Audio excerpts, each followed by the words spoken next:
أو في التفسير أو في القراءات. وقد طرحنا فكرة في الجلسة الماضية في هذا المكان المبارك عن القراءات، والحمد لله الجامعة الإسلامية بدأت ب8 دول عن دراسات القراءات في تلك الدول، والموضوع يحتاج إلى بسط كبير جدا. أحيانا مدينة من المدن تحتاج إلى دراسة جهود علمائها في القراءات أو في التفسير أو في علوم القرآن، فالمجال فسيح جدا في دراسة الجهود. الدكتور بدر كان عنده أيضا مسألة، تفضل أنت تفصح عن الحمد لله المرويات عندنا، وهذه نقطة الحقيقة مهمة يعني، وهذا لاحظناه يعني في بعض الرسائل العلمية قد تكون عندنا في القسم أو في غير الأقسام الأخرى أو يعني قسم الجامعات الأخرى. والمفترض الحقيقة إذا قيل جهود فلان يعني في كتب تأليف منهجا في هذا الجهود، ما الذي كان يقرأ عليه من كذا، يعني المهم عناصر مهمة جدا. لكن للأسف بعضهم تجد يتوجه أن يقلبها إلى أقوال أو إلى بعض الأحيان يدخل فيها اختيارات وترجيحات. أنا قصدي التنبيه على الباحثين ومن قبل الأساتذة ومشايخنا الموجودين أن ينبه الطالب أن يفرق بين هذا وهذا. هذه نقطة مهمة كانت تطرح. هذا لدي عندكم هنا بهذا الورقة نحتاج شرح المعدة.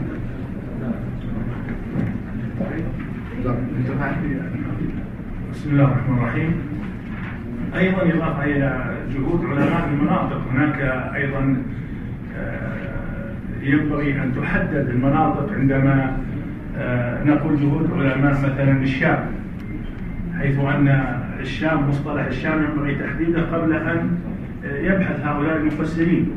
عندما نقول مثلا تفسير في نيسابور ينبغي أن نعرف من هم المفسرين الذين ينتمون إلى هذه البلاد، ومن هو الذي ينتمي لهذا البلد، هل هو الذي ولد فيه أو الذي تربى فيه وكتب فيه تفسيره. يحيى بن سلام هو البصري لكنه من علماء القيروان، من سبيل القيروان، فهل هو من المشرق أو هو من المغرب؟ كل هذه أمور ينبغي أن يكون عند الباحث معرفة فيها قبل أن يلج في تدوينه وقبل أن يضع الخطة. طيب المجموعة الثالثة. والمجالات المطروحة والمتعددة فيه كثيرة جدا، منها ما يتعلق بالعلاقات الإنسانية، وكذلك أيضا العلاقات الدعوية، أصول الدعوة والحسبة، كذلك ما يتعلق بالسياسة الشرعية، أيضا المشكلات المعاصرة، وأيضا الأمن بالمفهوم العام سواء كان ما يتعلق بالنفسي أو الأسري أو الدولي أو غير ذلك. أيضا الظواهر الكونية يتحدث عنها القرآن الكريم، أيضا النهضة العلمية وأثر القرآن في إبراز هذه الأمور سواء ما يتعلق بالأمم السابقة أو ما أشار إليها، أيضا الجانب العقدي سواء كانت الأمور الأخروية أو الأمور التعبدية الأخرى كالإسلام والإيمان والإحسان إلى آخره. أيضا أخيرا يعني ما يتعلق بالتفاسير الموضوعية، يعني في بعض الدراسات مثلا التفسير الموضوعي عند ابن القيم، كذلك أيضا ابن تيمية، ابن عاشور، من المفسرين الذين لهم أو العلماء الذين لهم يعني اهتمام بهذا الجانب الموضوعي في التفسير وإبراز هذا الجانب وعنايتهم فيه. وصلى الله وسلم على نبينا محمد. الحمد لله والصلاة والسلام على رسول الله. استخدام التقنية الحديثة.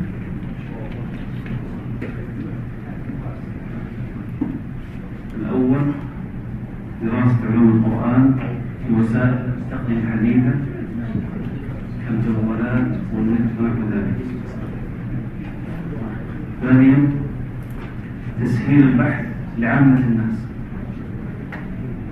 خاصة العوام حيث يسهل عليه الحصول على المعلومات.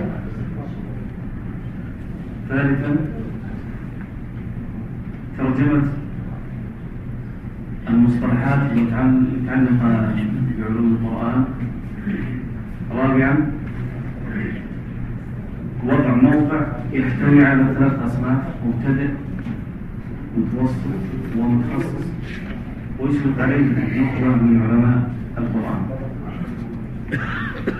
الأمر الخامس جعل وسائل حديثة لجذب الناس لمعرفة علوم القرآن كالمسابقات ونحو ذلك. قد يكون هناك اجتماع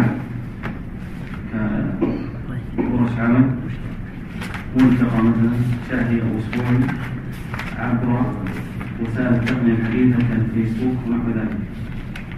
هذا والله أعلم والله الموفق للصواب وإليه المرجع. عدم عزو، وكل هذا يؤثر على من يريد أن يأخذ هذه المادة العلمية. دور التقنية أيضا في البحث العلمي، ودورها أيضا في التوثيق بما ينشر فيها. أمر آخر، دراسة المواد الإلكترونية القرآنية دراسة وصفية تحليلية حتى يستفيد منها من أراد أن يطلع عليه. أيضا تعلم القرآن وتعليمه عن طريق التقنية وتعليم ذلك ونشره بطرق حديثة. الاهتمام بالكتاب الإلكتروني لأنه الآن هو يعني مادة العصر، اهتمام من حيث الإخراج والطباعة ومن حيث الدقة والتوثيق. الاستفادة من التقنية أيضا في ترجمة ما يكتب في الدراسات القرآنية وعلوم القرآن. وصلى الله وسلم على محمد. الإلكتروني من التحريف هذا أمر مهم جدا. أخبرني أحد الأخوة أن تفسيرا أو نسخة إلكترونية من تفسير الحافظ بن كثير حرفت بعض المعاني فيه ثم أنزل إلكترونيا على الإنترنت، وأصبح طلبة العلم يتداولون هذا. وفي هذا المجال أنا أقترح أن تكون هناك هيئة، هذه الهيئة تمنح شعارا للمواقع المعتبرة التي يمكن أن يعتمد عليها طالب العلم، ويكون هناك تنسيق بين الجمعيات أو بين الجهات المعتبرة.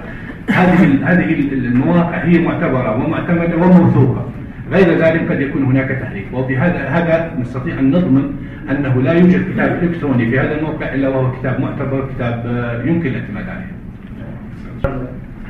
أوسع من فكرة الورشة. فكرة الورشة المسارات البحثية، يعني كيف نوجه الباحثين لدراسة بعض القضايا التي نحن بحاجة إليها.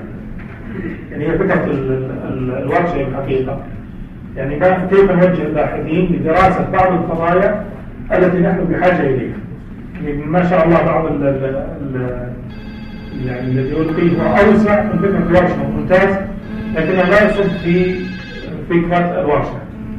فنتمنى الإخوة اللي بقوا ما دام أخذنا الثلاثة، يعني أنت لو كان عندك الآن مجموعة من الطلاب أو مجموعة من المعتنين بالدراسات القرآنية تريد أن توجههم بحثيا، تقول لهم هذا المجال نحن بحاجة إلى أن نصنع فيه كذا وكذا وكذا من خلال معرفتك بمواطن النقص فيه. لا، لما أقول اقتراح أبشر، لما أقول اقتراح موضوعات، لما نقول اقتراح موضوعات تكون أوسع بكثير. أنا أريد اقتراح مشاريع، اقتراح مسارات أكبر، يعني مشروع بحث، مسار بحثي جديد. يعني أنا عندي الآن استدراك، وبعضهم يقول لماذا نطلع الاستنباط في معك؟ أنا هذا اللي وضعته، ممكن ندخل الاستنباط. وإذا عندكم سؤال بالأخير، هل هناك مسارات أن ترى أننا ما ذكرناها أصلا ممكن نضيفها؟ هي موجودة عندكم في الاستبانة العامة. نعم.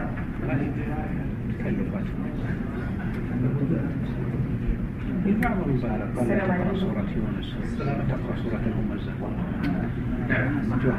ما يتعلق بجمع المرويات أو الآن طبعا ما فهمت يعني ما أراد فضيلة الدكتور، قمت بعمل بعض العناوين قد تصلح أنها تكون مواضيع، يعني مثلا جمع المرويات المنظور من خلال كتاب لسان العرب في علم القرآن أو التفسير،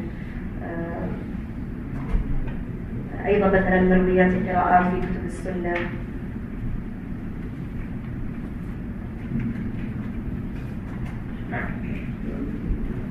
مشاركة أخرى. طيب شكرا. في مداخلة ثانية. السلام عليكم. بالنسبة للتفسير الموضوعي في إضافة مثل الموازنة بين منهج التفسير الموضوعي ومنهج التأصيل في اللغة الإسلامية. أيضا تأصيل التفسير الموضوعي بوضوء قواعد التفسير وعلاقة التفسير الموضوعي بالتفسير بالرأي. الموازنة بين علماء التفسير في عصر من العصور بتطبيق قاعدة من قواعد التفسير فيما يتعلق بالمشاريع البحثية. ربما نحتاج إلى منجم للتفسير الموضوعي يجمع. أتوقع أن هذا مناسب يكون في مشروع بحثي في هذا.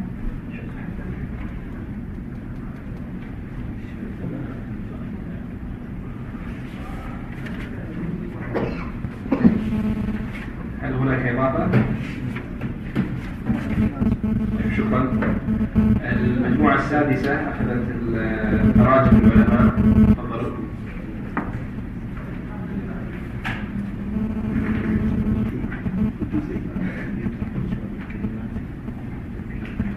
بسم الله الرحمن الرحيم. الحمد لله والصلاة والسلام على رسول الله. في بداية الأمر وحول المشاورة عن هذا الأمر الموضوع التراجم، وجدنا أن هناك تداخل بين قضية التراجم وقضية الجهود، فغالبا يعني لا يصار إلى ترجمة عالم من العلماء إلا لإبراز جهوده في علوم القرآن وما شابه ذلك. لكن يعني وجدنا أيضا هناك نواحي ممكن أن تكون أو تضاف في مسألة التراجم. على سبيل المثال العلماء المجددون في علوم القرآن الكريم، أو ناحية أخرى جمع العلماء الذين لهم نهج واحد في التفسير أو الترجيح أو التأصيل. كذلك ممكن يكون هناك تراجم علماء بلد معين أو جهة معينة، ولعله يحضر مثلا في هذه المسألة من قضية التوسع في تفاصيل الترجمة التي ليس لها علاقة بعلوم القرآن. كذلك يوجد في تراجم العلماء فوائد نفيسة في التفسير وعلوم القرآن، من الممكن أن تخصص بعض الدراسات من خلال تراجم العلماء. هذا ما نقدمه وصلى الله على نبينا محمد. بس تعليق على الدكتور أبو بلال، والمراد بالتراجم طبعا تراجم العلماء له صور متعددة، لكن مثل سلسلة أعلام المسلمين أو غيرها، ولكن مثل ما ذكرت القيد المهم هو إبراز دور العالم بتخصص دراسات القرآنية. هذه سلسلة لو استطعنا أن ننجزها سنجد عندنا من علماء القرآن عبر العصور ما شاء الله يعني عدد كبير جدا. يعني من يقوم به، هل تقوم به مثلا تقوم بمركز علمي، تقوم به جامعة، تقوم به مجموعة من الأشخاص يرتبون له هذه الفكرة ويعملون له. أنا أرى مثلا تراجم العلماء بهذه الطريقة من النقاط الضعيفة عندنا، غير موجودة. لو أردت ترجمة لمجاهد مثلا، ترجمة مستوعبة وتعرف أشياء خاصة بمجاهد، تتعب إلى أن تصل إلى ما تريد، أو ترجمة لاعتماد، أو حتى ترجمة لغيره من العلماء. وعلى سبيل المثال من يبحث في المناهج بالفعل يبحث عن ترجمة العالم، فيختصر عليه طريق كبير جدا للحصول على المعلومات. هذا تقريبا الفكرة اللي ذكرتها تراجم العلماء، ويمكن أن يضاف عليها ويزاد عنها. المجموعة السابعة الاستنباط. الإضافة. ممتاز. بسم الله الرحمن الرحيم.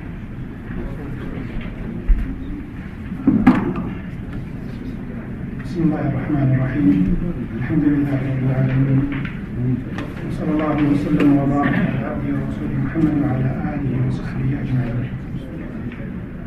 أنا لا أدري لماذا لم يضع أصلا الدكتور مساعد هذا الموضوع ضمن الموضوعات رغم أن له مؤلفا في ذلك.